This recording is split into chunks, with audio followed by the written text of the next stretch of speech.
ශ්‍රී Lankan ගුවන් සමාගමේ හිටපු ප්‍රධාන විධායක නිලධාරී කපිල චන්ද්‍රසේන මහත්මයා කියන දුන්නේ මේ වෙනකොට අපි අතර ඉන්න කෙනෙක් නෙවෙයි. හැබැයි ඔහු ලබා දුන්න සාක්ෂියක් එහෙම නැත්නම් ඔහු ලබා දුන්න කටුඋත්තරයක් පදනම් කරගන්නේ ඊයේ දවසේදී හිටපු ජනාධිපති මහින්ද රාජපක්ෂ මහත්මයාව අල්ලසූ දූෂණ විමර්ශන කමිෂන් සභාව වෙත ප්‍රකාශයක් ලබා ගැනීමට කැඳෙව්වා. පැය දෙකක කාලයක් ප්‍රකාශය ලබා ගත්තා. පාක්ෂික කරු බොහෝ පිරිසක් ඇවිල්ලා හිටියා. ඔයාලටන්ට ගියා නේද? අපි ගියා. ඒ වගේම හොඳ ආතල් අපිට දකින්න ලැබුණා එතන. ඒවා වෙනම කතා කරමු. ඇත්තටම අද අපි පොලිටෝක් කරා කතා කරන්නට බලාපොරොත්තු වෙන්නේ කපිල චන්ද්‍රසේන මහත්මයා ලබා දුන්න ඒ ප්‍රකාශය පදනම් කරගෙන තමයි හිටපු ජනාධිපති මහින්ද රාජපක්ෂ මහත්මයාට කැඳවීමක් කරන්නේ.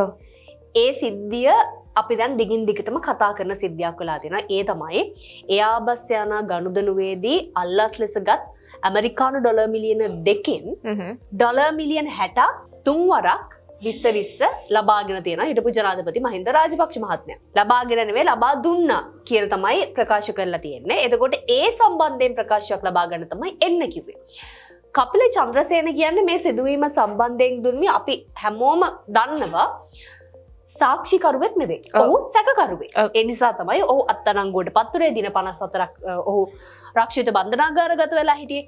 එහෙම හිටපු මිනිස්සයා අප අරගෙන එළියට ආවට පස්සේ එයාගේ ජීවිතය යට නැති වෙනවා. සියදිවි විනාශ ගැනීමක් විදිහට තමයි මේ වෙනතුරුත් කියන්නේ.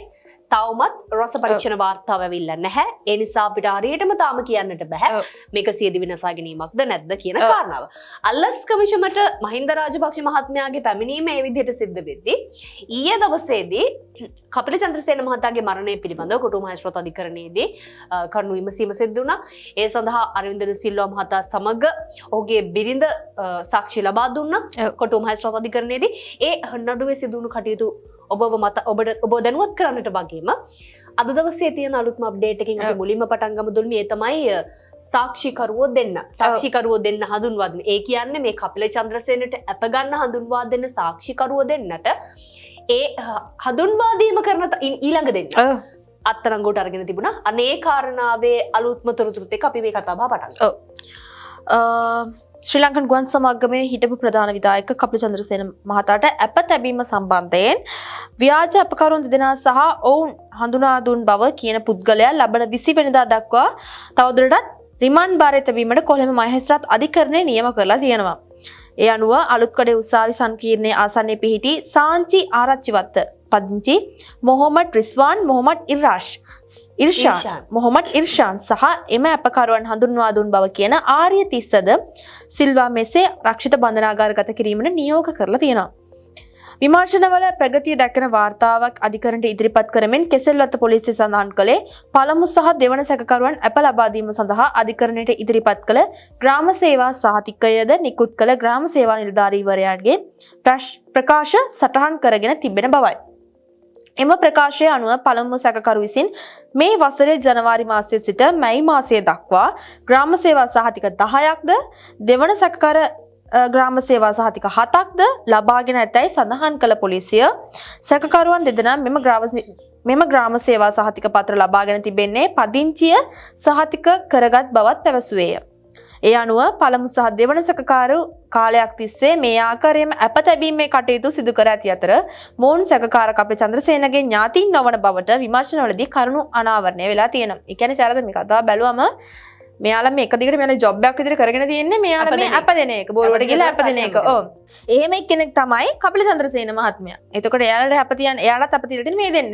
හැබැයි මේක ඒ දෙන්න ඥාතින් නෙමෙයි කියලා තොන්න අනාවරණය වෙලා තියෙනවා. මෙම සැකකරුවන්ට දෙන අප ලබා දීමට ඉදිරිපත් වූ කපිල චන්ද්‍රසේන නැමැති සැකකරු මේ වන විට මිය ගොස් තිබෙන බවත් එම මරණය හේතු වූ කරුණු පිළිබඳව තවමත් තීන්දුවක් ලබා දී නොමැති බවත් සඳහන් කළ පොලිසිය මෙම සිද්ධියට අදාළ විමර්ශන කටයුතු අවසන් කර නොමැති හේයින් මෙම සැකකරුවන් අප ඉල්ලීම් වලට විරුද්ධ වන බවත් සඳහන් කළේය. එම අවස්ථාවේදී සැකකරුවන් වෙනුවෙන් පෙනී සිටි නීතිඥවරයා අධිකරණයේ හමුවේ කරුණු දක්වමින් මෙම සැකකරුවන් සිදු කළ වරද සම්බන්ධයෙන් නිශ්චිත වගන්තියක් පැමිණිල්ල ඉසින් ඉදිරිපත් කර නැති නිසා අප පනත යටතේ ඔවුන් රිමාන්ඩ් භාරයට පත් කිරීමට හැකියාවක් නොමැති බවත් පැවසීය. මෙයාලටත් මේ සාධාරණේ කතා කරන්න මිනිස්සු ඉන්නවනේ නේද? ඒත් එක්කම ඉමෙන්ම එක් සැකකරුවට තිබෙන සාක්ෂි මොනවාදයි දැක්වෙන සාක්ෂි සම්පින්ඩන වාර්තාවක් අධිකරණයට ඉදිරිපත් කරන ලෙස පොලිසිය වෙත නියෝගයක් නිකුත් කරන ලෙසත් සැකකරුවන්ගේ නීතිඥවරයා අධිකරණයෙන් ඉල්ලා සිටියේය. ඉදිරිපත් වූ කරුණු සලකා බැලූ මහේස්ත්‍රාත්වරයා මෙම සැකකරුවන් ලබන 20 වනදා දක්වා තවදුරටත් රිමාන්ඩ් භාරයට තැබීමට නියම කරලා තියෙනවා. මේක තමයි මෙයාලගේ තියෙන අලුත්ම අප්ඩේට් එක. තවමත් හැබැයි කපිල චන්ද්‍රසේන මහත්මයාගේ මරණය ගැන තවමත් අනාවරණය වෙලා නැහැ. ඒ කියන්නේ තොරතුරු හොයාගෙන යනවා රස පරීක්ෂක විසින් තවමත්. දැන් ඔය තොරතුරු ඔය විදිහට හොයාගෙන යද්දී දුන්නි පටන් ගත දැනින්ම මම මේ කතාව කියන්නට පටන් ගන්නම්. ඒ තමයි අපකරුවන් දෙදෙනා හොයලා දුන්න අයවත් මේ වෙනකොට අත්අඩංගුවට අරගෙන තියෙනවා. දැන් ඊයේ දවසේදී කුටුව මහේස්ත්‍රාත් පසන් මහත්මයා විසින් පසන් මහේස්ත්‍රාත්වරයා ඉදිරියේ මේ කටයුත්ත නඩු කටයුත්ත කැඳවන අවස්ථාවේදී අරවින්ද ද සිල්වා මහත්මයා වගේම ඔහුගේ බිරිඳ වන ප්‍රියංකා නියෝමාලි නියෝමාලි කියලා කියන්නේ කපිලගේ වයිෆ් කපිලගේ බිරිඳගේ නංගි විදිහට වැඩිමහල් සොහොයුරිය වන ප්‍රියංගිකා අනුෂ්කා විජේනායක කියන දෙදෙනාව තමයි කතා කරන්නේ අක්කා. එතකොට වයිෆ් කපිලගේ වයිෆ් කියන්නේ නංගි අරවින්දගේ වයිෆ්ගේ නංගි. එහෙමත් නැත්නම් අපි ලේසියෙන් නම් දෙක බැලලා හින්දා අනුෂ්කයි නියෝමාලි කියමු. එතකොට අනුෂ්කා අක්කා නියෝමාලි කියන්නේ නංගි. එතකොට මේ ඊයේ දවසේදී කට උත්තර ගන්න ඊයේ දවසේ සාක්ෂි විමසීමේදී මුලින්ම සාක්ෂි ලබා දෙලා තිබේ අරවින්ද සිල්වා මහත්මයා. ඔහු ලබා දුන්න සාක්ෂිවලදී අපකරුවන් දෙදෙනා පිළිබඳව විශේෂයෙන්ම සඳහන් වෙලා තිබුණා. සහ ඔහු කියලා දිනව නේද මේ කපිල චන්ද්‍රසේන මහත්මයා දැඩි මේ කනස්සල් එකේ හිටියේ කියලා මේ පිළිබඳව. ඒක තමයි. දැන් ඔය මේ කපිල චන්ද්‍රසේන මහත්මයා අප අරගෙන මුලින්ම එන්නේ මෙයාලගේ ගෙදරට. අරවින්දලාගේ ගෙදරට. අරවින්ද සිල්වා මහත්මයාලගේ ගෙදරට ආවට පස්සේ වයිෆ් තමයි මුලින්ම හම්බ වෙන්නේ. වයිෆ්ගේ කටුතරේ මම වෙනම කියනවා අපි මුලින්ම ගමුකෝ. අරවින්ද කටුතරේ. අරවින්දගේ කටුතරේ නෙමෙයි සමා වෙන සාක්ෂි ලබා දීමේදී ඔහුගෙන් අහනවා මෙයාත් එක්ක සම්බන්ධතාවය තිබ්බ කොහොමද කියනකොට මෙයාව බලන්නත් උසාවියට ඇවිල්ලා තිනවා. මේ සහ රක්ෂිත බන්ධනගත වෙලා ඉන්නකොට අවස්ථා කිහිපයකදීම අරවින්ද සිල්වා මහත්මයා ඇවිල්ලා තියෙනවා. ඒ වගේම දැන් එදා දවසකින් කතා කරොත් ඔය අප හම්බ වෙන දවසේ ඒ කියන්නේ 5 වෙනිදා. මැයි 5 වෙනිදාට අප හම්බ වෙන්නේ. එදා දවසේ අප හම්බ වෙනකොට අරවින්ද සිල්වා මහත්මයා තමයි අදාළ අපේ ලබා දෙන්නට ඒ කියන්නේ ලක්ෂ 5 ඒ මුදල සූදානම් කිරීම වගේම ලක්ෂ 100 බැගින් වූ ශරීර අප 3 සඳහා දෙන්නෙක් සූදානම් කිරීම කටයුතු සිදු කරලා තිබ්බේ. ඒ කියන්නේ අපකරුවෝ සූදානම් කරන එක නීතිඥවරුත් එක්ක කෝඩිනේට් කරලා ඒ සම්පූර්ණ කටයුතු බලලා තිබ්බේ අරවින්ද. ඊට පස්සේ ඒගොල්ලෝගේ ඩ්‍රයිවර් කෙනෙක් ඉන්නවා ගණේෂ් කියලා. ඒ ගණේෂ් කියන ඩ්‍රයිවර් එක්ක සල්ලි අපකරුවනුයි ඔක්කොම ලෝය කෙනෙක් හරහා මෙයාලා උසාවියට ඇවලා තියෙනවා. ශ්‍රී ලංකාවේ උතුරේ සුන්දර පාරාදීසයක් වන රීචා රිසෝට් ඇන්ඩ් තීම් පාර්ක් ජීවිතයේ එක පාරක්වත් විඳින්න ඕන අත්දැකීම් ලබා ගන්න අපත් සමග එකතු වන්න. උසාවියට ගියාට පස්සේ එතන අප දෙලා තියෙන්නේ වෙනම දෙන්නෙක්. ඒ රිෂ්වාන් සහ ඉරිෂාන් කියන දෙන්න. ඒ කියන්නේ එතකොට ඒ දෙන්න අප තියෙනවා කියලා මේ දෙන්න දැනගෙන මෙයාලා දැනගෙන ඉඳලා නැහැ. අපකරුවෝ යවනවා. ඔව්. අපකරුවෝ යවනවා. හැබැයි අප තියන්නේ වෙනම දෙන්නෙක්. ඔන්න ඒ දෙන්න ගැන සැකයක් ඉදලා තමයි අත්අඩංගුවට ඒ දෙන්න පත් වෙන්නේ. ඒ පත් වුණාට පස්සේ තමයි උසාවිය නියෝග කරන්නේ අධිකරණයේ විශ්වාසය කඩ කරා කියලා. ඒකට ලෝයර්ස්ලාට කතා කරලා දැන් හතර වටින් අරවින්දට කෝල් ඇවිල්ලා තියෙනවා. මොකක් හරි ආයි ප්‍රශ්නයක්ද කියලා. ඒ ප්‍රශ්නද කියලා දැනනකොට තමයි එයා දන්නේ අපකරුවන්ගේ ප්‍රශ්නයක් වෙලා තියෙනවා කියලා. ඊට පස්සේ ඒගොල්ලෝගේ නීතිඥවරයාට කතා කරාට පස්සේ නීතිඥවරයා කියන අපකරුවන්ගේ ප්‍රශ්නයක් වෙලා තියෙනවා. මේක අපි කතා කරලා සෝඩ් අවුට් කරගන්න ඕන ප්‍රශ්නයක් කිව්වට පස්සේ හරි එහෙනම් මමයි වයිෆුයි ඒ කියන්නේ අනුෂ්කයි මමයි අපතියපු කට්ටියයි ඔක්කොමලා කපිලයි අපි ඔක්කොමලා එන්නම් ලෝය ගාවට කියලා කියලා තියෙනවා. එහෙම කිව්වට පස්සේ ලෝය කියලා තියෙනවා නැහැ ඔක්කොම එන්න ඕනේ නැහැ කපිලව ගෙදර තියලා ඕගොල්ලෝ විතරක් එන්න කියලා. ඊට පස්සේ තමයි කපිලව තියලා ඒගොල්ලෝ ගිහිල්ලා තිබ්බේ. කපිල ඉඳලා තිබ්බේ වෙනකොට මේගොල්ලෝගේ ගෙදර. ඒ කියන්නේ අරවින්ද සිල්වා මහත්මයාගේ පේජ්ස් ප්‍රදේශයේ තිබුණ නිවසේ තමයි එයා ඉඳලා තියෙන්නේ. ඒ කියන්නේ එයා මරුණ ගෙදර. ඔව් මරුණ ගෙදර. එයා සියදි විනාශාගත්ත ගෙදර තමයි එයා ඉඳලා තිබ්බේ. මේගොල්ලෝ ගිහිල්ලා ඔක්කොම ටික කතා බහ කරලා ගෙදර ආවට පස්සෙත් අරවින්ද කතා කරලා තියෙනවා.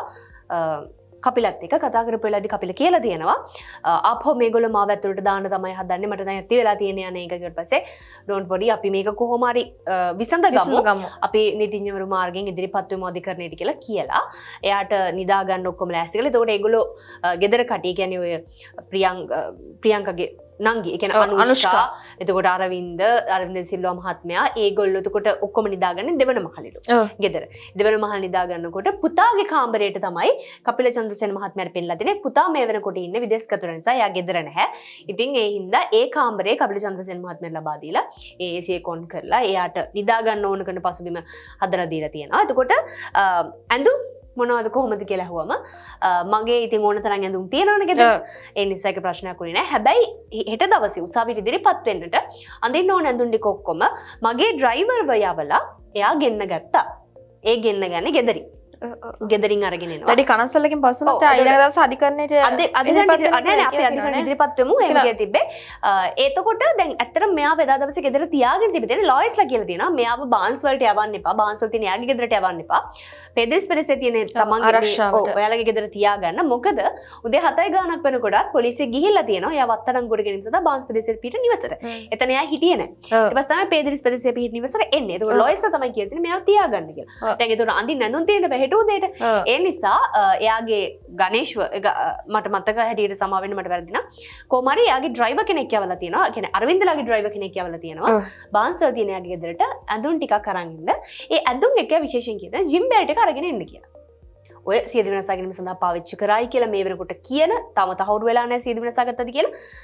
ඒ කියන්නේ සියදිවි වෙනසා ගත්තේ ගෙලවරලාගෙනද කියන එක ගැන තම තහවුරු වෙලා නැහැ. නමුත් ජිම් බෙල්ට් එක ගේන්න කියලා කියනවා. ඊට පස්සේ එයා එතනට ගියාමත් ආයි විශේෂයෙන්ම දෙවරක් කෝල් එකක් දෙවෙනි පාරටත් කෝල් එකක් අරගෙන කියලා තියෙනවා. මගේ සරමක් හරි කලිසමක් හරි යට තමයි ජිම් බෙල්ට් එක තියෙන ඒක අරගෙන එන්න කියලා තියෙනවා. එහෙම කියලා දැන් ජිම් බෙල්ට් එක අරගෙන එනවනේ ගෙදරට. අරගෙන එනකොට අරවින්ද අහලා තියෙනවා මොකටද මචං ජිම් බෙල්ට් එක ජිම් ගන්නද කියලා තියෙනවා. නෑ මේ ඇඳුම් ටික පිළිවෙට එතකොට තියාගන්න පුළුවන් කියලා තියෙනවා. එතකොට ජිම් බෙල්ට් එකක් ගන්න පිළිවෙලට තියා. ඔව්. එයා එහෙම කියලා තියෙනවා. හැබැයි අරවින්ද ඒ සම්බන්ධයෙන් සැකයක් මතු කරගෙන තිබුණේ නැහැ. දැන් එහෙම මතු වෙලා තිබ්බනම් අරවින්ද සිල්වා මහත්මයාට අහන්න තිබුණා. දැන් මොහු මානසික පීඩනයක පස්සෙ ජිම් බෙල්ට් එකක් යයි. අනිත් එක ජිම් බෙල්ට් එකේ ගිහලා ඇඳුම් කොහොමද අසරවන්නේ? ඔයගේ ප්‍රශ්න හැබැයි ආයේ මුකුත් අහලා තිබුණේ නැහැ. කොහොම හරි ජිම් බෙල්ට් එක ගෙනල්ලා එයා ඊට පස්සේ නිදාගෙන රෑ 10ට විතරත් ඔක්කොම ලෑස්ති කරලා මේගොල්ලෝ නිදාගෙන තියෙනවා. පාන්දර 4ට අනුෂ්කා අවදි වෙලා එයා බුදු පහනට ඒ කියන්නේ යාළගේ ගෙදර ඒ ආගමික වතාවත් ඔක්කොම සිද්ධ කරලා ඊට පස්සේ කොහොම හරි කපිලගේ කාමරේ ළඟින් ඉඳලා කපිල දොර ඇරලා මුකුත් තිබුණේ නැහැ. ඒව අහලා තමයි තිබිලා තියෙන්නේ. ඊට පස්සේ හස්බන්ඩ්ටත් කතා කරලා ඒ කියන්නේ අරවින්ද මහත්මයාට කතා කරලා එයාගේ දරුවවත් ඇහැරවලා ඒ වැඩ ටික කරාට පස්සේ අරවින්දගේ කට උත්තරේ දැරින්ද කියනවා මට 7:00 විතර ලෝයර් කෝල් කරා. ලෝයර් කෝල් කරාට පස්සේ තමයි මම ඇහැරුනේ. ඒ ඇහැරලා මම අනුෂ්කට කිව්වා ලෝයර් එනවා තේ එකක් හදන්න කියලා. ඒ වගේම අරයටත් කතා කරනවා. ඉතින් එයාගේ දොරට තට්ටු කරලා තිබ්බා. දොර ඇරලා තිබුණේ නැහැ. ඊට පස්සේ කොහමද ලෝයර් ගෙදරට ආවන් පස්සේ ලෝයර්ත් එක්ක අනුෂ්කා ගිහිල්ලා තමයි දොරට තට්ටු කරලා තිබ්බේ. ආපහු සැරයක් තට්ටු කරලා තිබ්බා. හැබැයි කිසි ප්‍රතිචාරයක් නැති නිසා සැකයක් මතුවලා. ඔව්. එයාගේ බාත්රූම් එක පැත්තේ දොරෙන් කියන්නේ උඩ තට්ටු නොකොමින කස්මට කාමරේ එක ළඟ වෙන්නේ නැති. බාත්රූම් එක පැත්තේ දොරෙන් ගිහිල්ලා තට්ටු කරලා දෙනවා. කිසිම ප්‍රතිචාරයක් නැති නිසා වෙන කී එකක් පාවිච්චි කරලා මාස්ටර් කී එකක් පාවිච්චි කරලා දොර ඇරලා තියෙනවා. ඒ දොර ඇරියට පස්සේ තමයි මේ කපිල චන්ද්‍රසේන මහත්මයා වැටලා ඉන්නවා දකින්නේ. හැබැයි අරවින්ද සිල්වා මහත්මයා කියනවා එයා ඒ වෙලාවේදී එතනට ගියේ නෑ. ඒ කියන්නේ මෙයා වැටලා ඉන්නවා මෙහෙම පොඩ්ඩක් කාමරේට ලුව දාලා බැලුවා. මම ඇතුළට ගියේ නෑ. කොළඹිටිය පොලිසිය වයිස් මහත්මයාගේ නම්බර් එක මං ගාව තිබ්බා. ඊට පස්සේ මම කෝල් කරලා පොලිසියට දැනුවත් කරා කියලා අරවින්ද සිල්වා මහත්මයා කියනවා. දැන් එයා ওই විදිහට කට උත්තර දෙද්දි මේ පැත්තෙන් ප්‍රියංකගේ නංගි අනුෂ්කා කියනවා එදා පළවෙනියටම අපාරගෙන ගෙදරට එනකොට හායි අනුෂ්කා කියලා මට කතා කරා. ඒ කතා කරාට පස්සේ මම ඇහුවා කාලා දින්නේ කියලා. මම කාලා නෑ කිව්වා. කාලා ඒතර ඒ වෙනකොට එයා කාලා හිටියේ නෑ. ඒ නිසා මෙයාට මම මේ වෝටර්මෙලන් ජූස් ග්ලාසස් දෙකක් දුන්නා. ඒත් එක්කම වතුර වීදුරක් යා බිව්වා. ඊට අමතරව යාට ලම් රයිස් එකක් දුන්නා. ඒ වගේම කිරිතේ එකක් කිරි කෝප් එකක් මං ආට හදලා දුන්නා කියලා කියලා තිබ්බා. ඒතර ඒ කොහොමද බඩගිනි හිටියේ කෙනා දවස් ගානක් කාලා නැහැ. දවස් 54ක් රක්ෂිත බන්ධන කරගත්තලා හිටියේ. ඉතින් ආර හොඳට කන්න දීලා. මෙයා ඊට පස්සේ හවස් වෙලා අපෝ එයාගේ බාන්ස් වල ගෙදරට ගිහිල්ලා තිනා. මම පොඩ්ඩක් ෆ්‍රෙෂ් වෙලා එන්නම්. පොඩ්ඩක් මට ඕනේ ටයිම් එක කියලා එයා ගෙදර ගිහින් තිනවා. ගෙදර ගිහිල්ලා නැවත මේ ගැන අනාවරණය වුණාට පස්සේ නඩු කටයුත්ත ගැන කතා කරන්න තමයි එහෙ ඉඳලා මෙහෙට ඇවිල්ලා තිබ්බේ. හරිද? එතකොට මේ ගෙදරට එනකොට අනුෂ්කගෙන් පොලිසිය අහනවා. ඒ කියන්නේ එතනදී උසාවියේදී අනුෂ්කගෙන් ප්‍රශ්න කරනවා. මෙයා සාමාන්‍යයෙන් ඕගොල්ලෝගේ ගෙදරට එන කෙනෙක්ද? කපිල කියන්නේ. නෑ එහෙම එන කෙනෙක් නෙවෙයි. අවුරුද්දකට කී පාරක් එනවද කියලා අහනවා. එතනදී කියනවා අවුරුද්දකට දෙපාරක් තුන් පාරක් වගේ ඒ කියන්නේ එච්චර සම්බන්ධතාවයක් ඒගොල්ලෝ අතර නැහැ කියන එක තමයි අනුෂ්කාගේ හැබැයි ඥාතින්නේ? සාක්ෂි දෙන්න තුන. ඥාති කියන්නේ තමන්ගේ සහෝදරියගේ ඒවා මහත්තයා. මහත්තයා. එතකොට ඒගොල්ලෝ එහෙම එන්නේ නැහැ. එතකොට නංගි ගැන අහනවා. ඒ කියන්නේ ප්‍රියංක ගැන අහනවා. ප්‍රියංක ගැන අහනකොට කියනවා ඇය ගිය වසරේ අවසානයේදී අධිකරණ තීන්දුවක් මත අධිකරණයෙන් අවසරය අරගෙන එයා ඕස්ට්‍රේලියාවේ දරුවොත් එක්ක ඉන්නේ. ඒගොල්ලන්ට මෙහෙට එන්න විදිහක් නැහැ. ඒ නිසා එයා මේ නඩු කටයුතු ගැන මාත් එක්ක එහෙම ලොකුවට කතා කරලා නැහැ. සහ මේ කපිල කරන රස්සා මොකද්ද කියලා වමත් එයා මොකේ වැඩක ජොබ් එකක් කරනවා මොකද්ද හරියට කරන්න කියන එක සම්බන්ධයෙන් අනුෂ්කා අදහසක් කියලා තිබුණේ නැහැ. හැබැයි අරවින්ද සිල්වා මහත්මයා කියලා තිබුණා එයා ශ්‍රී ලංකන් ගුවන් සමාගම වැඩ කරා මේ ඕස්ට්‍රේලියාවෙත් යට බිස්නස් වගේක් තියෙනවා. එහෙම කියලා තිබ්බා. අර කියන්නේ අනුෂ්කා මේ වෙලාවේදී සම්පූර්ණ උත්තර ලබා දීලා තිබුණේ ඊයේ දවසේදී. මෙයාලා සම්බන්ධයෙන් අර එකට අර නොදන්න ගානට නොදන්න ගානට තමයි උත්තර දීලා. කොහොම නමුත් දැන් අර එයාකට උත්තරේ දියා එයාගේ මේ සාක්ෂිය දියා කියලා තියෙනවා. එයා ඇවිල්ලා දැන් දොරට තට්ටු කරනවා මෙයා දොර අරින්න නැහැ. ඊට පස්සේ මාස්ටර් කී එකකින් දොර ඇරියා කියන කතාවනේ. ඒ මාස්ටර් කී එක දිගට මං විතරක් දන්න එක කී එකක් තියෙනවා. ඒ කියන්නේ කාටවත් ඒ දොර අරින්න බෑ මං විතරයි දන්නේ. දොර ලොක් කරොත් කාටවත් අරින්න බෑ. මං ගා විතරයි ඒ කී එක තියෙන්නේ. එතකොට මං මේ මාස්ටර් කී එක පාවිච්චි කරලා දොර ඇරියා. දොර ඇරලා මම ඇතුළට ගියේ නෑ. ලෝය තමයි ඇතුළට ගියේ. ලෝය ඇතුළට ගිහිල්ලා තමයි කිව්වේ මෙයා වැටලා ඉන්නවා කියලා. මං හිතුවා එයා අසනීපෙන් කියලා. ඉතින් ඩර්න් එකට කෝල් කරා. කෝල් කරාට පස්සේ ලේඩි ડોක්ටර් කෙනෙක් එක්ක ස්ටාෆ් එකක් ඇවිල්ලා තිබ්බා. ඒගොල්ලෝ ඇවිල්ලා බලලා ડોක්ටර් තමයි මෙයාට කියලා දෙන පහළ තට්ටුවේදී අනුෂ්කට මෙයා නැති වෙලා, කපිල නැති වෙලා කියලා. හැබැයි අරවින්දවත් අනුෂ්කවත් දෙන්නගෙන් කවුරුත් මෙයා මැරිලාද මෙයාට මොනවද උනේ එයා කොහොමද ඒ බලන්න ළඟටවත් ගිහිල්ලා නැහැ කියන එක තමයි ඒ දෙන්නම කියලා තිබ්බේ. ඒ කියන්නේ සාක්ෂි දෙනකොට ඒ දෙන්නම කියලා තිබ්බේ. අපි දෙන්න ඒ කියන්නේ දෙන්නගේ සාක්ෂිවලදී කියලා තිබ්බේ. දෙන්නගෙන් කවුරුත් කපිල ඉන්න තැනටවත් ගිහින් තිබ්බේ නැහැ කියලා. හරිද? ඒක මාර ප්‍රහේලිකාවක් නේද? තමන්ගේ ගෙදරට ඇවිල්ලා ඉන්න මිනිස්සයා මෙහෙම දෙයක් වුණා දොර අරින්න නැහැ කියලා බලපු ගමන් මං ගිහිල්ලා බැලුවේ නැහැ කියලා කියන්න බෑනේ. දෙන්නම එක විදිහට ඒ කියන්නේ අපේ ගෙදරට කවුරු හරි ඇවිල්ලා ඉන්නවා මොකක් හරි අසනීපයක් කළා හරි මෙහෙම ඇඳේ ඉන්නවා. ඉතින් අපිට ගිහිල්ලා බලන්න ඕනේ අපේ ගෙදරට ආපු මිනිස්සයා ගැන. ඔල්රෙඩි මේ මිනිස්සයා ප්‍රශ්නයක ඉන්න මිනිස්සෙ මොනවා හරි කරගෙනද මොනවා හරි වෙලාද කියලා අපිට ගිහිල්ලා බලන්න ඕනේ. අපි අනිවාර්යෙන් යනවා. සමහරලාට දැන් ඉතින් සැක හිතන පොයින්ට්ස් උත් ගොඩාක් වෙනවා. ඇත්තටම එතනදී විශේෂම කාරණාවක් කියන්න ඕනේ මේ අරවින්ද සිල්වා මහත්මයාගෙන් අහනවා ඔබට මේ මරණය ගැන සැකයිද කියලා අහනවා. ඒ වෙලාවේදී අර සාමාන්‍ය විදිහට hina වෙලා උත්තර දෙනවා. කොහොම සැක කරන්නද? ගෙදර නිදාගෙන හිටි. අන්න එහෙම කියනවා. ඒ කියන්නේ ඇත්තටම සැක කරන්න ඉඩියක් නැහැ. එයා මේ ගෙදර නිදාගෙන හිටිය මිනිස්සයා නැති උනේ. ඉතින් අපි කොහොමද සැක කරන්නේ? කියන එක එයා කියලා තිබුණා. ওই විදිහට ඒ දෙන්න තමන්ගේ සාක්ෂි ලබා දුන්නට අනතුරු ඒ ලබා දෙන අතරතුරේදී බොහෝ ප්‍රශ්න කිරීම ප්‍රමාණයක් පොලිසිය විසින් කරලා තිබුණා. මම හිතන්නේ මේ අනුෂ්කාගෙන් ප්‍රශ්න 100කට වැඩි ප්‍රමාණයක් වගේම අරවින්ද සිල්වා මහතාගෙන් 50කට වැඩි ප්‍රමාණයක වගේ ප්‍රශ්න කිරීමක් එතන සිද්ධ වුණා. ඉන් ඩීටේල් ප්‍රශ්න කිරීම නැතුණත් දැන ගැනීම සඳහා තහවුරු කර ගැනීම සඳහා ප්‍රශ්න කිරීම සිද්ධ වුණා. ඒ දෙන්න ওই විදිහට තම තමන්ගේ කට උත්තර සාක්ෂි ලබා දීමෙන් අනතුරුව රස පරීක්ෂණ වාර්තාව එනකොට ලැබිලා තිබුණේ නැහැ. ඒ නිසා රස පරීක්ෂණ වාර්තාව කියන්නේ සම්පූර්ණ රස පරීක්ෂණ වාර්තාව ලැබිලා තිබුණේ නැහැ. ඒ හින්දා මහේස්ත්‍රාත්වරයා විසින් එදා දවසේ මහේස්ත්‍රාත් පරීක්ෂණය කරනවනේ නිමි. ඒ කියන්නේ මෙයා මැරලා හිටපු තැන කපිල. ඒ මැරලා හිටපු තැන මහේස්ත්‍රාත් පරීක්ෂණය කරනකොට හම්බ වෙලා තියෙනවා බෙහෙත් වර්ග කීපයක්. එතකොට එයා බෙහෙත් වගේක් ගෙදරින් ගෙන්නගෙන තිබුණා ඕල්රෙඩි අර ජිම් බෙල්ට් එක ගෙන්න ගන්නලා බෙහෙත් වගේක් ගෙන්නගෙන තිබුණා. ඒ බෙහෙත් එක මේ කවරයක් නැති කියන්නේ ලේබල් එකක් නැති බෙහෙත් ಜಾති දෙකක් එතන තිබිලා තියෙනවා. රස පරීක්ෂකවරයාට ඒ බෙහෙත් දෙක යවලා මේවා මොනවද කියලා චෙක් කරන්න කියලා මහේස්ත්‍රාත්වරයා නියෝග කරලා තියෙනවා. ඒ වෙලාවේදී මහේස්ත්‍රාත්වරයා අධිකරණයේදී අහනවා රස පරීක්ෂකවරයාට අදාළ බෙහෙත් යවුවද ඒකේ ආවද කියලා. ඔව් අපි යවුවා අපි ඔක්කොම බෙහෙත් ටික එකට දාලා යවුවේ කියලා නිලධාරීන් කියලා තියෙනවා. වෙනම දාන්න කියපු බෙහෙත් නිලධාරීන් කොච්චර ෆේල්ද කියලාත් එතකොට හිතනවා. නොසලිකැලිමත් භාවය. ඔව් දැන් අර බෙහෙත් වෙනම චෙක් කරන්න කිව්ව බෙහෙතුයි අර ඔයයි ඔක්කොම එකට තමයි කොහොම හරි යවලා තියෙන්නේ. ඒත් එක්කම ඒගොල්ලෝ කියනවා මේ ගෙනාපු පටිය ඒ කියන්නේ ජිම් බෙල්ට් එක ඒ පටිය අර එහෙන් බාන්ස් ප්‍රදේශයෙන් ගෙනාව පටියම තමයි. ඒක සමානයි. නමුත් එයාගේ අර එතන උළුපස්සේ දොරේ දාලානේ බාත්රූම් එකේ දොරේ දාලානේ මේ සීදනසගතකේ. ඒකට මේ වැටිච්ච පටිය තිබිලා තියෙන්නේ බිම. ඒ කියන්නේ දාපු දොරට දාපු පටිය තිබෙන්නේ බිම. ඒ හින්දා මහේස්ත්‍රාත්වරයා ප්‍රශ්න කරනවා.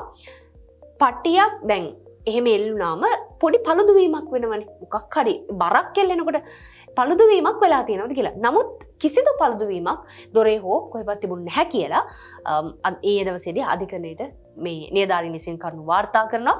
එහෙම පළුදුවීමක් නැතුව බෙල්ට් එක එතන බිම තමයි තිබිලා තියෙන්නේ. ඒට අමතරව ඒ බඩුවල සාක්ෂි තියෙනවා කියලා කිව්වා. සහ තව DNA මරණකරුගේ රුධිර සාම්පල දෙකක්ද නඩු භාණ්ඩ ලෙස අධිකරණයට ඉදිරිපත් කරලා තිනවා. මරණකරුගේ කපිල චන්ද්‍රසේනගේ ලේ පැල්ලම් දෙකක් වගේ සහ මේ කෙස් වගේ කෙස් වගේකුයි ලේ පැල්ලම් වගේකුයි තමයි දැනට හම්බෙලා තියෙන්නේ කියලා කියන්නේ. ඒ ඔක්කොම තාම චෙක් කරගෙන යනවා. තාමත් ඒ පිළිබඳව විමර්ශන කටයුතු අවසන් වෙලා නැහැ. හැබැයි ඔයා කියන කතාවත් එක්ක බැලුවම ඒක මාර ප්‍රහෙලිකාවක් කියන්නේ බෙල්ල වල දාගත්ත මිනිස්සයා. ඒ කියන්නේ මේ සියදිවි නසාගත්ත මිනිස්සයා සාමාන්‍ය අර දැන් ජිම් බෙල්ට් එකක් උනා දාගේ බරට කැඩෙනවානේ. ඔව් කැඩලා වැටෙනවා. දැන් ඒක හිතන්න පුළුවන් දුන්නේ කැඩිලා වැටුණාද කියලා. ඒ කියන්නේ යා බර නිසා. හැබැයි යා ගොඩක් උස්ස කෙනෙක්. නිකන් සාමාන්‍ය අඩි 6ක් විතර. සාමාන්‍යයෙන් බාත්රූම් එකක දොරක් බැලුවොත් එච්චර උසර තියෙන්නේ නැහැ. එතකොට යා හරීම උස්ස කෙනෙක්. සමහරට එල්ලිච්ච ගමන් ඩොග් ගාලා වැටෙන්නත් පුළුවන්. හරි ඒ කොහොම හරි. පටිය කඩන් වැටුණාත් හැබැයි අර ඒ කඩන් වැටෙනවා නම් පොඩි පළුදුවීමක් හරි. හැබැයි එහෙම කිසි පළුදුවීමක් තිබුණේ නැහැ කියලා. සහ විශේෂම දේ තමයි එයාගේ ATM කාඩ් එකක් හම්බ වෙලා තියෙනවා. ATM කාඩ් එක කොහින්ද හම්බුනේ කියලා මහේස්ත්‍රාත්වරයා අහලා තිනවා. මොකද මහේස්ත්‍රාත්වරයා ඒක දැකලා තිබුණේ නැහැ. ඊට පස්සේ කියලා තිනවා ෆෝන් එකේ කවර් එක යට තමයි දාලා තිබ්බේ. ඒකෙන් තමයි හොයාගත්තේ කියලා. විශේෂම දේ ඔහුගේ මුදල් පසුම්බිය ඒ කොහෙවත් තිබිලා කාටවත්ම හොයාගන්න අවස්ථාව ලැබිලා නැහැ. ඒ වගේම තමයි ඔහුගේ ෆෝන් එක ගත්තොත් iPhone 16 Pro Max එකක් තමයි යාගව තිබිලා තියෙන්නේ. මේක විවෘත කර ගැනීමේ හැකියාවක් තවම නැහැ කියලා වරද පරීක්ෂණ දෙපාර්තමේන්තුව. ඔව් ඒක ඕපන් කරන්න බෑ iPhone කියලා තියෙනවා. iPhone සාමාන්‍යයෙන් ඕපන් කරන්න කියන්නේ ඒක අර හැක් කරන අයම ඉන්නවනේ. සාමාන්‍යයෙන් iPhone එක use කරන අයට high security තියෙන්නේ. විතර මේ වගේ දෙයක් දැන් අපිට ටග් ගාලා iCloud අනමනම් ඕනේ ශාරද. විතර ඕපන් කරද්දී හරි අමාරුයි. ඒවට අදාළ අය ඉන්නවා. හැබැයි දැන් ඉතින් මේ හැබැයි ඒක මේ කතා කරන්නේ මේ අපේ රටකට යවල මොකද්ද ඒක මේක දැන් මේ දුන්නේ. ඉතින් හොඳම වැඩේ කියන්නේ මේ බොඩි එකට ඒ කියන්නේ face ID එකක් තියෙන්නේ. ඒ නිසා බොඩි එකට මූණටත් අල්ලලා තියෙනවා. හැබැයි අරගන්න බැරි වුණා කියලා කියනවා. කෙසේ නමුත් එතන ඒ පොඩි විහිළු සාගත දේවලුත් කරනවා නේ. ඒකට පොඩ්ඩක් තව හිතන්න වෙනවා. සහ මේකේදී අර විශේෂ කාරණා කිහිපයක් තියෙනවා දුන්නේ. ඒ තමයි දැන් ඔය තවමත් අනාවරණය වෙලා නැහැ. ඔහු සියදිවි නසා ගැනීමට හේතුව. ඒ කියන්නේ ඒ සියදිවි නසා ගත්තේ විදිහ කොහොමද කියන එක ගැන අනාවරණය වෙලා නැහැ. ඒ වගේම සාක්ෂිකරුවන් දෙදෙනා මාරුනේ කොහොමද? ඔන්න ඔය කියන කාරණා පිළිබඳව විශේෂ පරීක්ෂණයක් කරන්නට ඕනේ. මොකද මේ ඔක්කොම ලෑස්ති කරලා යවලා තිනවා. ඊටත් කපිල දැන් අප හම්බ වෙලා ගෙදර එනද ආවට ඇවිල්ලා එයා බාන්සර් ගෙදරට යනවනේ. ගෙදරට ගිහිලා අරවින්ද රුදේ කෝල් එකක් දෙලා විනාඩි 10ක් 15ක් හිටපුවෙන්ද කතා කරලා තියෙනවා. ඒ කියන්නේ මේ සිද්ධිය අපකරුවෝ සිද්ධිය වෙන්න කලින් උදේ කෝල් කරලා මේ thank you මට කවුරුත් නැති වෙලාවේ ඔයගොල්ලෝ අරවින්ද තමයි ඒක කියන්නේ. ඔයාලා තමයි මට උදව් කරේ මේ මම සල්ලි ටික රෙඩි කරලා තියෙන්නේ. ඔයගොල්ලෝගේ ඩ්‍රයිවර් එවන්න මම සල්ලි එවන්නම් කියලා කපිල කියලා තියෙනවා. ඔබත් මාධ්‍ය ශාස්ත්‍රයේ දස්කම් පෑමට බලාපොරොත්තු වන හැකියාවක් සහිත පුද්ගලෙක්ද? එහෙමනම් මෙන්න ඔබට අවස්ථාව. වීඩියෝ එඩිටර්, කන්ටෙන්ට් ක්‍රියේටර් සහ නිවුස් එඩිටර් ශාස්ත්‍රයන්හි ඔබත් හැකියාවලින් පරිපූර්ණ අයෙක් නම් අදම ඔබේ බයෝඩේටා එක අපිට එවන්න. මේ ඔබේ දක්ෂතාවය මුළු ලෝකයටම පෙන්වන කාලයයි. ගගන අපත් සමග එක්වන්න. එතකොට එහෙමත් ඔක්කොම මේවා තියෙද්දි අපකරුවෝ දෙන්න මාරු වුණේ කොහොමද කියන ගැටලුව එනවා. එහෙම වෙන්න සමහර විට දැන් ඒ නිවැරදි අපකරුවන් දෙදෙනා අප තියලා තිබ්බනම් මේ වන විටත් කපිල චන්ද්‍රසේන මහත්මයා ඉන්නට ඉඩ තිබුණා. අනිවාර්යයෙන්ම ඒ කියන්නේ අපකරුවන් දෙදෙනා මාරු නොවුණා නම් ඉන්න තිබ්බසා කොහොමද මාරු උනේ? ඔව් කියන කාරණාව. කාගේ ඌමනාවටද මේක කරේ? කාගේ ඌමනාවටද මෙහෙම මාරු උනේ? මොකද අපකරුවන් දෙදෙනෙක් කෙනකොට හැමෝම දැනගෙන ඉන්නේ හරි යාලට අප තියන්නේ යන්නේ කියලා. ඒතර මේ විත්තිකරුවාගේ පැත්තෙන් තමයි අප තියන්නේ. ඒ වුණාට බොරු කියලා මෙහෙම වංචනික වැඩක් කරලා කෙනෙක්ගේ ජීවිතය නැති කරනවා කියන එකත් ප්‍රශ්නාර්ථයක් වගේම කාගේ ඌමනාවටද මේක කරේ? සහ කවුද මේක කරේ කියන එකත් තාමත් ප්‍රශ්නාර්ථයක්. මොකද තාමත් මේ දෙනා යවි කවුද කියලා හොයාගෙන. ඒ කියන්නේ ඒ කවුද මෙයාලව ඒජන්ට් ඒ කවුද කියලා හොයාගෙන තිබුණාට මේකේ මහ මොලකාරෝ තවමත් හොයාගෙන නැහැ. ඔව් කවුද ඇත්තටම යවි කියන එක හොයන්න ඕනේ. ඒක විධිමත් විමර්ශනය කරන්න ඕනේ. ඒ වගේම තමයි මොහුගේ ජීවිතේ නැති වෙච්ච විදිහ. ඒ කියන්නේ ඔහුගේ සියදිවි නසා ගැනීම කොහොමද සිද්ධ වෙන්නේ කියන කාරණාව පිළිබඳවත් හොයලා ඉක්මනින් වාර්තා වෙන්නට ඕනේ. ඉදිරි නඩු දිනය මම හිතන්නේ සාක්ෂි කැඳවීම 14 වෙනිදාට තමයි එදිලා තියෙන්නේ. 14. එදාට බලා ගන්න පුළුවන් මේකේ අප්ඩේට් එක මොන වගේද කියලා. ඉතින් ඊයේ දවසේදී කපිල චන්ද්‍රසේන මහතාගේ මරණය පිළිබඳව උසාවියට ওই විදිහට තමයි කරුණු වාර්තා වුණේ. ඒ කරුණු වාර්තාවේ මේ විදිහට සිද්ධ වෙද්දී මේ පැත්තෙන් අලස් කමිෂන් මහමුයි ප්‍රකාශ ලබා දීමට මහින්ද රාජපක්ෂ මහත්මයා වගේම හිටපු අමාත්‍ය ප්‍රියංකර මහත්මයා කියන දෙදෙනාම පැමිණියා. දෙදෙනාම උත්තර ලබා දුන්නා. එතකොට ප්‍රියංකර මහත්මයාගේ පැය 4කට ආසන්න කාලයක් වගේම මහින්ද රාජපක්ෂ මහත්මයාගේ පැය 2කට ආසන්න කාලයක් ප්‍රකාශය සටහන් කර ගැනීමෙන් අනතුරු තමයි ඔහුගේ විශේෂම කාරණාව තමයි ඒගොල්ලෝ හැමෝම නොකියන කාරණාව බවට පත් වෙලා තියෙන්නේ. කපිල චන්ද්‍රසේන කියන්නේ මේ සිද්ධියට අදාළ එයාබස් ගනුදෙනු සිද්ධියට අදාළ සාක්ෂිකරුවෙක් නෙවෙයි ඔහු සැකකරුවෙක්. ඔහු සාක්ෂිකාරයෙක් කරන්න කාටවත්ම බෑ. මොකද එයා සාක්ෂිකාරයෙක් වෙන්න උත්සාහ කරද්දිත් අල්ලස් කමිෂම එයා සාක්ෂිකාරයෙක් කරගන්නට කිසිම අවස්ථාවකදී පෙරමුණ ගත්තේ නැහැ. ඔහු ඒ නිසාම ඔහු මේ සිද්ධිය සම්බන්ධයෙන් සැකකරුවෙක් බවට පත් වෙලා ඉන්න කෙනෙක්, සාක්ෂිකරුවෙක් නෙවෙයි. ඉතින් ඒකට අදාළ ප්‍රකාශය ලබා ගන්න තමයි ආවේ. හැබැයි ඒ ප්‍රකාශය ලබා දෙන්න ආවට පස්සේ එතන තිබ්බ තත්ත්වය ගත්තොත් මහින්ද මහත්මයා මේ යුද්ධය ඉවර කරපු මයි මාසේ මහින්ද මහත්මයාව ගෙනාවා. ඒ වගේ අර වෙන තැනකට ඒ කතන්දරය අරන් යන්න බොහෝ දෙනෙක් උත්සාහ කරා.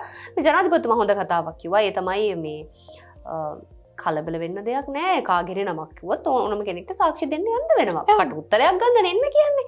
කට උත්තරේ දෙන්න යන්න වෙනවා. ඉතින් ඒක සාමාන්‍ය දෙයක්. මොකද නීතියට උඩින් කවුරුත් නෑ කියන කතාව තමයි එතුමා කිව්වේ. ඉතින් එතුමායි කියපු කතාව එතුමාලගේ ආණ්ඩුවේ තියෙන ප්‍රශ්න වලටත් ඒ විදිහටම ආදේශ වේවි සහ නීතිය විදිහට ක්‍රියාත්මක වේවි කියන කාරණාව අපි බලාපොරොත්තු වෙනවා. ඉතින් ඔන්න ඔය කියපු කරුණු ටික තමයි අද දවසේ අපි පොඩි ටෝක් ඔස්සේ ඔබත් එක්ක බෙදාගත්තේ. ඔය කියන කරුණු සියල්ලම දැන් ඉදිරියේදී හෙළිවෙයි කියලා බලාපොරොත්තුෙන් ඉන්නවා.